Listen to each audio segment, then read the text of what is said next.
Meghan and Harry were spotted leaving Prince Charles' London residence this morning, which has led to speculation a secret meeting between the Sussexes and the heir to the throne took place before today's Jubilee service at St. Paul's Cathedral.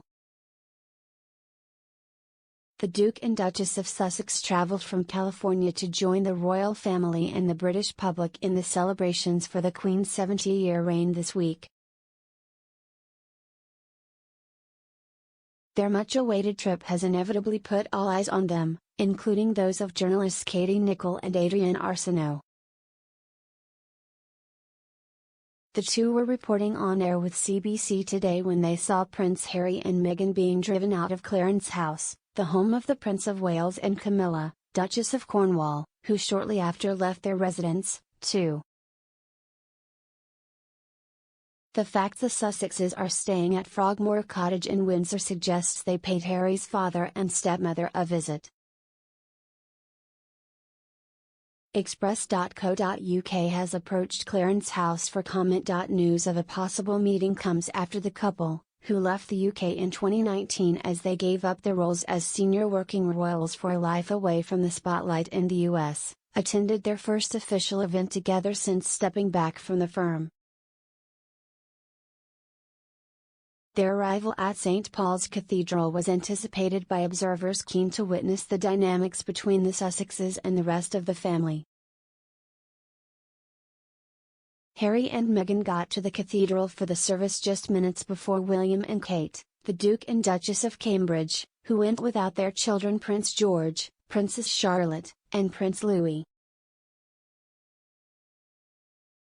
The two pairs were seated on opposite sides of the aisle. Charles and Camilla followed, but, once seated, they too stayed separate from the Sussexes.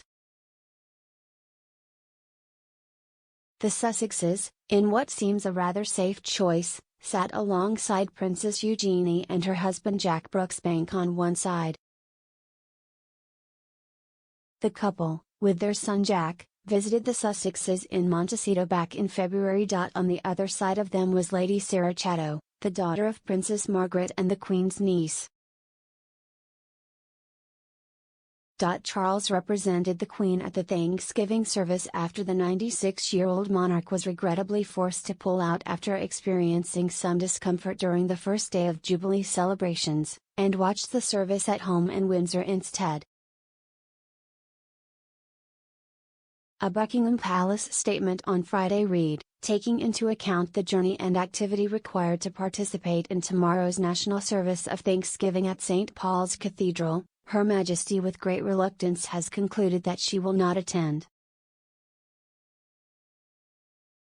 The monarch, though having watched the service from home, is believed to be pleased to have her grandson Harry over with Meghan, as she has previously made it clear that, no matter the history, they were very welcome at the Jubilee celebrations. During an address to 2,000 people at today's service, Archbishop of York Stephen Cottrell praised the Queen's 7 decades of service to the nation. Speaking of her leadership, he said, "In Her Majesty the Queen, we see such an example of this kind of service, a staunch constancy and a steadfast consistency, a faithfulness to God, an obedience to a vocation that is the bedrock of her life." The Archbishop also made reference to the monarch's love of horse racing, saying she was still in the saddle even though she was not able to attend. His words came hours before Buckingham Palace announced she will not attend the Epsom Derby showpiece horse racing event tomorrow but watch it on television at Windsor Castle instead. Until the pandemic, the Queen had only missed Derby date twice in her reign. Her daughter, the Princess Royal, is expected to officially represent Her Majesty at Saturday's Jubilee event.